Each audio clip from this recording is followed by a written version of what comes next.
parecidas com o grau de conhecimento de um pregador. Os conhecimentos não são a principal razão de um sermão, mas é o esqueleto que lhe dá forma. O pregador não precisa deixar de ser espiritual pelo fato de enriquecer os seus sermãos com conhecimentos gerais. Se o sermão estiver cheio da graça de Deus, então os conhecimentos nele inseridos resultarão em bênçãos. Escute isso. A homilética apresenta as regras técnicas, ensina como o pregador pode tirar proveito dessas regras, desses conhecimentos, ordenando os pensamentos e doçando-os com a graça divina. Todo pregador deve adotar um sistema de estudo, isso é importantíssimo, para o seu maior aproveitamento, né, na ministração da palavra de Deus. Então todo pregador deve adotar esse sistema, e nós vamos falar um pouquinho dele também. O que se vai dizer é resultado do que sabemos, sentimos, pensamos, cremos e desejamos transmitir. Cultura é aquilo que a gente sabe, resultado de nossa vivência, cultura, da sedimentação, do que somos, sabemos das influências que sofremos e de tudo que realmente nos estruturou. Ser um homem culto em nossos dias, isto é, capaz de pensamento original e de ter digerido as informações do mundo em que vivemos, é uma equação diferente da que se apresentava no passado. Para falar de um tema qualquer, é preciso dominar o assunto, a ponto de torná-lo de uma simplicidade quase alarmante e dar a impressão ao auditório de que o estamos desvendando juntos. É como se estivesse pregando a mensagem naquele exato momento e desvendando junto com a igreja os mistérios, ora, revelados através do texto. É dessa forma. Assim, realizando o quê? Uma agradável excursão intelectual ou humana na vida dos ouvintes. Então vamos lá. Assim, a primeira e grande obrigação do pregador é a leitura constante, sistemática dos assuntos que ele aborda em suas prédicas e de cultura geral. Pregador, ele precisa ter o conhecimento de causa.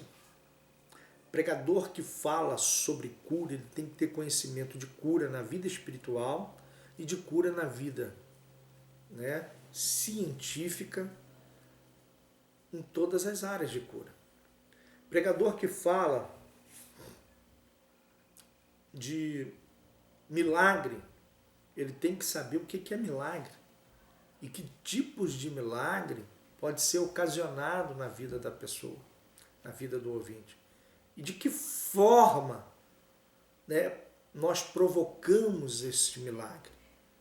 Então o pregador ele precisa ter um conhecimento geral da parte bíblica, da parte espiritual e também da parte cultural, da parte geral. Tudo que ele fala com base, né, o que ele está demonstrando para os ouvintes? Que ele tem conhecimento de causa. Ele não está falando porque, né, ele leu apenas ali um pouquinho e tal e falou, não. Ele está falando porque ele tem conhecimento de causa, ele se preparou. Então qualquer assunto que der para ele pregar, ele prega. Porque ele tem conhecimentos gerais.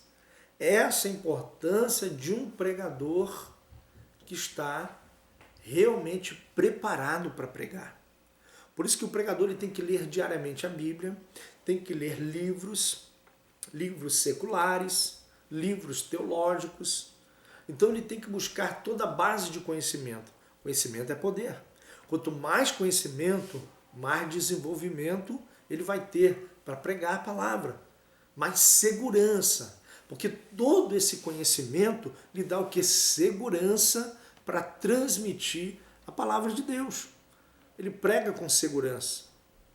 Ele não rateia, ele não tem medo, ele está seguro daquilo que ele vai falar. E o pregador ele tem que estar seguro daquilo que ele vai falar. Para os ouvintes olhar, entender e dizer, ah, entendi. Ah, falou comigo. Ah, mudou a minha vida. Ah, mudou a minha história. Você viu o que aquele pregador falou? Que coisa tremenda. Você viu o que aquele pregador falou? Rapaz, eu nunca ouvi aquilo na minha vida. Olha o impacto. Você está entendendo? E às vezes é coisa simples, mas que o outro não tem conhecimento. E vai passar a ter o conhecimento através de você, através da tua palavra que você está transmitindo naquele momento. Por isso que o pregador ele tem que ter conhecimento geral. Você pode ser pego de surpresa, né, dentro de uma igreja, estar ali cultuando a Deus simplesmente. E o pastor agora te chama para pregar a palavra de Deus. Só que o pastor ele te dá um tema. Antigamente tinha muito isso. O pastor chegava e dava o tema para a pessoa pregar. Olha, né, eu quero que você pregue em cima da leitura devocional. Aí ele lia a leitura devocional e depois falava para o pregador que ele tinha que pregar em cima da leitura devocional. Antigamente tinha muito isso. Hoje não tem mais, mas antigamente tinha. Aí o pregador ele tinha, por mais que ele tenha esboços preparado ali na tua Bíblia, ele não vai pregar sobre aqueles esboços. Agora ele vai ter que pregar o que o pastor da igreja direcionou ele a pregar. E aí? Se te pegarem assim, não quebra você totalmente no meio? Dá ruim para você ou não dá? Por isso que o pregador ele tem que ter conhecimento de tudo e de todas as coisas. Porque quando ele for pegado de surpresa dessa forma, ele entra com uma maior tranquilidade. Irmãos, antigamente tinha uma coisa que hoje não tem. O pregador ele começava a pregar a palavra de Deus e ele tinha um horário, né, que ele tinha que ir para outra igreja, pregar em outra igreja. Ou ele tinha que viajar, ou ele tinha que, né, atender alguma coisa. E o pregador ele chegava e já falava logo, quando ele começava a mensagem, irmãos, eu vou trazer uma mensagem, mas no meio da minha mensagem eu vou ter que sair, mas fulano de tal, né? Pastor fulano de tal, ele vai dar continuidade à minha mensagem. Hoje você não vê mais isso. Hã? Era, irmão, antigamente tinha muita coisa linda. Você vê que o povo se preparava mais. Hoje o povo já não está se preparando como era para se preparar. Aí aquele pregador ia embora no meio da mensagem. Aí o povo, a mensagem estava tão boa, mas aquele que veio substituir, que já entrou arrebentando com tudo, irmão. Já entrou dando continuidade sem errar, sem deixar cair o nível, no mesmo nível daquele que começou. Então o outro começou e foi no mesmo ritmo, no mesmo nível de conhecimento, no mesmo ritmo e na mesma autoridade. E quando terminou a mensagem, o povo, uau! Impactou de uma forma gloriosa, Deus operou com milagre, cura, batismo com o Espírito Santo, fez coisas extraordinárias. Agora hoje, se o pregador for fazer isso, ele está no sal. Porque o outro que vai substituir ele, vai queimar o nome dele. Olha lá, o pregador saiu, deixou um cara ruim, que quando pegou para dar continuidade, arrebentou com tudo. Rapaz, que mensagem ruim. Falou coisa que não tinha nada a ver. Você está entendendo a importância do conhecimento? Conhecimento é poder. Conhecimento, ele faz de você verdadeiramente um homem segundo o coração de Deus. Vamos lá. Glória a Deus. Exemplo, tema do congresso. Vamos falar um pouquinho aqui sobre alguns temas, porque às vezes você é um pregador que foi chamado para pregar num congresso. E todo congresso ele tem que ter um tema, né? Então já mandam para você o tema daquele congresso. Vamos dizer que você recebeu um tema de um congresso em João 15, que está subordinado ao texto bíblico, para ser mais exato, de João 15, de 1 a 8. O tema que a gente aprendeu do evento vai falar sobre a videira verdadeira, é o tema. A videira verdadeira. Texto bíblico subordinado à videira verdadeira está em João 15, de 1 a 8. Então, o que você pode falar sobre a videira verdadeira? Você pode falar como o cristão pode ter uma vida frutífera. Você vai criar o corpo de sermão em cima disso. Você pode falar por que o cristão deve ter uma vida frutífera. Aí você vai trazer, né, argumentações do porquê o cristão deve ter uma vida frutífera. E você pode falar sobre os frutos da videira na vida do cristão. Eu quero falar sobre 8 frutos da videira na vida do cristão, 10 frutos, 5 frutos da videira na vida do cristão. Ou qual é os tipos de frutos que o cristão recebe através da videira. Você está entendendo a lógica de um sermão?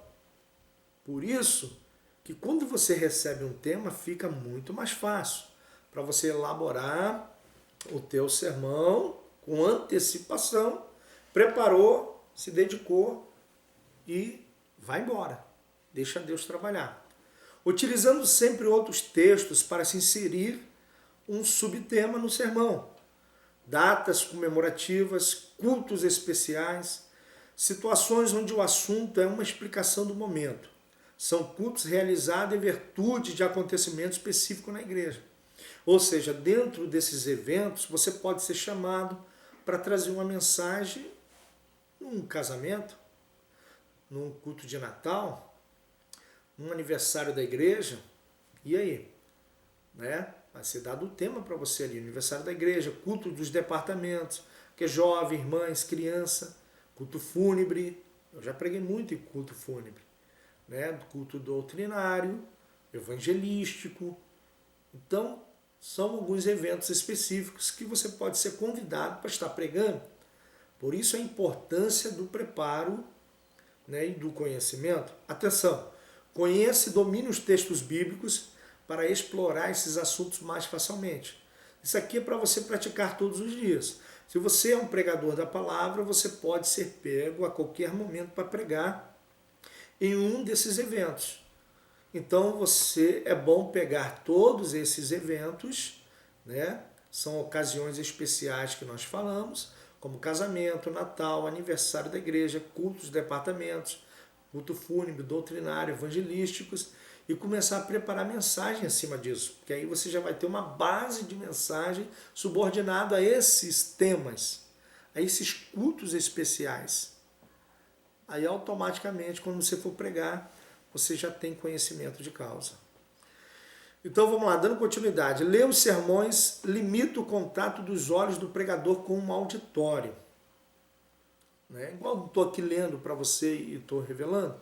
Só que quando você prega, já é totalmente diferente. A pregação é diferente do ensino. O ensino é o que estou fazendo. Eu estou pegando, lendo, estou transmitindo, destrinchando, né, detalhadamente o que está escrito aqui. Pregação, você não pode ficar fazendo isso. Pregação, você tem que manter os olhos sempre no auditório, sempre no público, sempre no alvo. Você está entendendo? Essa é a importância de você dominar o assunto e ler bastante os bolsos na tua casa, treinar no espelho, no banheiro, em qualquer outro lugar. Mas você treinar ele para quando chegar na hora X, você não precisar utilizá-lo. E quando utilizá-lo, apenas como apontamento, algumas coisas que você possa esquecer, e na hora você passou o olho rapidamente, a igreja nem percebeu e você já mandou. Passou o olho, não percebeu e mandou. Mas é muito rápido. Você está entendendo? A importância de você estar preparado, se preparar antes, e a importância de você saber lidar com certos apontamentos, para a igreja não entender que você está preso a uma leitura. Não, mas que você está dominando ela, né, literalmente. Então vamos lá. Assim, qualquer coisa que interfere com o contato os olhos do pregador impede que a personalidade seja bem sucedida e interfere com a pregação. A maioria dos homiléticos concorda em que a maneira ideal de pregar um sermão é fazer primeiro um manuscrito. Tá? Você fez um manuscrito, tudo você vai pregar. Tudo, toda a tua fala, escreveu tudo. Tudo. Fez aquele... Antigamente a gente estudava assim, de fazer aquele... Pegava bastante papel ofício. Vou pegar papel ofício. Pegava um monte de papel ofício. Escrevia tudo. Frente e verso. Frente e verso. É toda a mensagem que eu vou pregar. Frente e verso, frente e verso. E lia, relia, umas 3, 4, 5 vezes, até guardar na memória. E depois eu vim o quê? Filtrando tudo. O que eu gostei, o que eu não gostei. Aí eu começava a filtrar. Ah, não gostei disso não. Ah, não gostei disso, não gostei daquilo. Ia filtrando. E depois que eu filtrava tudo, eu ia fazendo o quê? Criando a base do meu sermão, né? Criando a base do meu sermão. E depois estava bem resumido. Ou seja, de tudo aquilo, eu resumi somente para aquilo que verdadeiramente eu queria falar. Entendeu? Para não ficar enchendo linguiça na igreja, para não ficar falando coisas que não tem nada a ver e coisas que não vai trazer impacto. Então, tudo que não vai trazer impacto, você rasga fora. Você tira do seu sermão e deixa apenas aquilo que vai trazer impacto para a vida do ouvinte e que vai ser entendível para ele. Faz sentido para você? Tem lógica isso? Então, era dessa forma que a gente fazia antigamente. Só para você entender. Muitos pregadores levam o manuscrito ao público, mas leem apenas parte dele, pregando o restante dele de improviso. Por exemplo, as ilustrações e o apelo não se prestam bem para as elocuções manuscritas e provavelmente devam ser pregadas de improviso. Não tem como. Como é que você vai criar impacto? Ilustração tem que criar impacto. Como é que você vai criar impacto dentro de uma ilustração? Você tendo que ler ela na hora ali em cima do púlpito. Não vai criar impacto. Não vai trazer vida ao seu sermão. Entendeu? Você escreveu o apelo que você vai fazer, não traz impacto. O apelo tem que ser de acordo com o que você pregou. Então você já tem que estar ligado. Não tem como. Eu preguei sobre fé. Eu preguei sobre cura. Aí no meu apelo, eu estou perguntando se tem alguém para aceitar Jesus. Eu estou pregando sobre cura, irmão. Eu não estou pregando para salvação. Pode ser que alguém venha aceitar Jesus. Mas eu estou pregando sobre cura. Então, qual é a lógica? Se eu prego sobre cura, o apelo vai ser sobre cura. Irmãos, quem precisa de uma cura nessa noite, vem aqui na frente que eu vou orar para você ser curado. Não tem como eu fazer um apelo contrário àquilo que eu preguei. Isso não é lógico. Isso não é sábio. Né? As pessoas vão ficar sem entender nada. Então, se eu preguei sobre salvação, eu não posso chamar o povo para receber cura. Se eu estou pregando uma mensagem salvítica, eu tenho que chamar o povo para ser salvo. Irmãos, tem alguém aqui nessa noite que quer entregar a sua vida para Jesus? Pronto, esse é o apelo. Por isso que tudo tem que estar em comum acordo, do começo ao fim da mensagem do pregador. Isso se chama homilética. A arte de conquistar, a arte de pregar de forma elegante, fluente e atrativa. Então, o crente que tem um domínio da homilética, ele sabe como começar e como terminar e como fazer o apelo. Quando ele faz o apelo, sai de baixo, irmão. Meu Deus do céu, a glória é forte demais na vida do ouvinte. Vamos falar um pouquinho sobre exegese. Exegese é o trabalho de exposição de um texto bíblico. Toda exegese está baseada no quê? No original, da interpretação bíblica. Tá? A exegese ela é muito importante para você que é um pregador, um expositor das Escrituras, dominá-la. Para que quando você for falar da Bíblia, falar com base de causa. Por exemplo, a exegese é importante tanto para compreender a mensagem bíblica como para determinar o seu significado na atualidade. Questões, né, como eu falei, a exegese trabalha o que é original, trabalha a originalidade dos textos bíblicos. E quando eu falo de originalidade, eu falo de época, eu falo de data, eu falo sobre significados linguísticos, eu falo sobre a autoria, quem é o autor daquele livro, quem é o autor daquele texto, quem pronunciou ele. Eu falo sobre acontecimentos, eu falo sobre circunstâncias.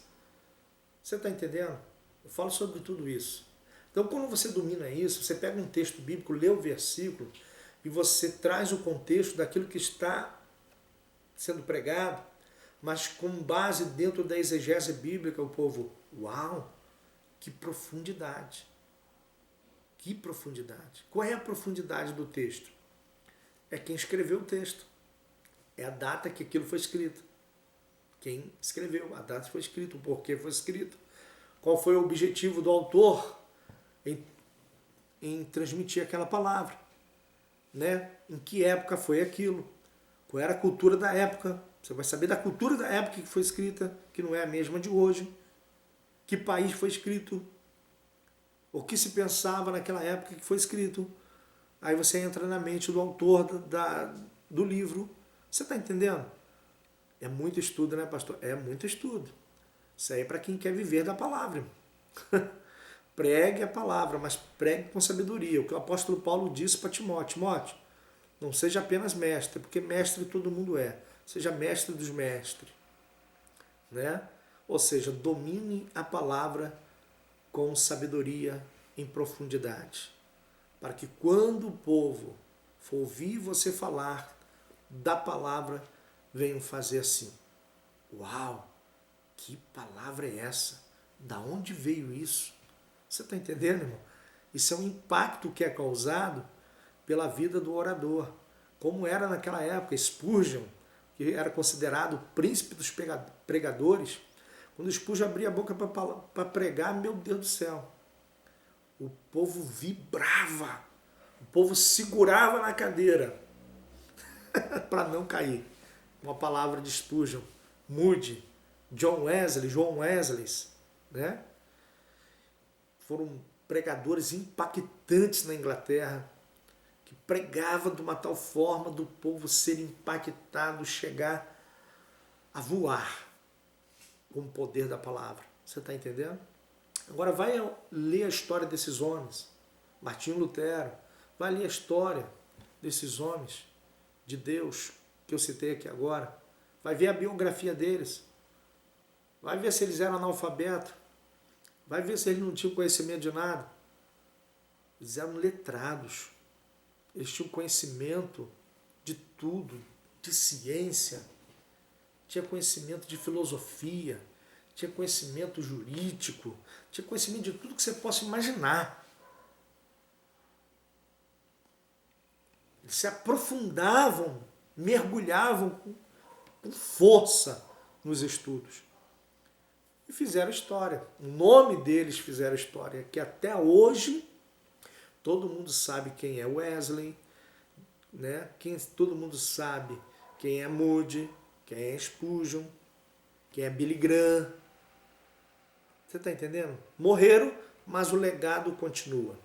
Esse é o legado desses pregadores. Hoje nós aprendemos com eles. A nossa teologia é traduzida por eles, porque são homens que se dedicaram aos ensinos da palavra de Deus. Eu quero falar sobre 10 passos para uma boa exegese. 10 passos. Primeiro, para você ter uma boa exegese do que você vai pregar, do que você vai anunciar, você precisa o quê? Leia o texto em voz alta. Vamos praticar isso aqui. Você vai praticar esses 10 passos aí na tua casa. Todos os dias, para você que almeja ser um pregador, tá? Leia o texto em voz alta, pega um texto bíblico. O Senhor, Salmo 23, o Senhor é o meu pastor e nada me faltará. Lê alto. Se puder, em frente ao espelho, para você ver como é que fica a sua, né, filosofia, fisionomia, né? Perdão. Tem hora que a gente se enrola, tanta coisa. Fisionomia do seu rosto, né? Pega isso. Então, olha no espelho. Você está olhando no espelho para ver qual é a fisionomia do seu rosto ao pronunciar a palavra: o Senhor é o meu pastor e nada me faltará. Você viu como é que ficou a fisionomia do meu rosto? É assim que o povo vai te ver lá. Então, isso é importante treinar também. Qual é a forma que você quer expressar? Né? Para quando o ouvinte olhar para você, ver o impacto através do teu rosto. Faz sentido para você? Então vamos lá. Lê o texto em voz alta, comparando com versos diferentes para maior compreensão. Hoje nós temos vários tipos de Bíblia, né? Então você pega essas Bíblias e começa a comparar um texto com outro para ver qual é o mais impactante, né? Aí vem, reproduz o texto com suas próprias palavras. Então, isso é interpretação de texto. Você vai interpretar o texto agora com as suas palavras. Como que você entendeu aquele texto? Se você entendeu o texto daquela forma, passa ele daquela forma que você entendeu. Claro, sem ferir as regras da hermenêutica, da exegese bíblica. Tá? Então vamos lá, observe o texto imediato e remoto. Quarto, verifique a linguagem do texto. Por que isso é importante? Porque a linguagem do texto ela pode ser histórica, né? Ou pode estar trazendo uma história, pode estar baseada num milagre, num ensino, numa parábola ou numa profecia. Então você tem que verificar esta linguagem para não ferir ela. Pesquise o significado exato das principais palavras.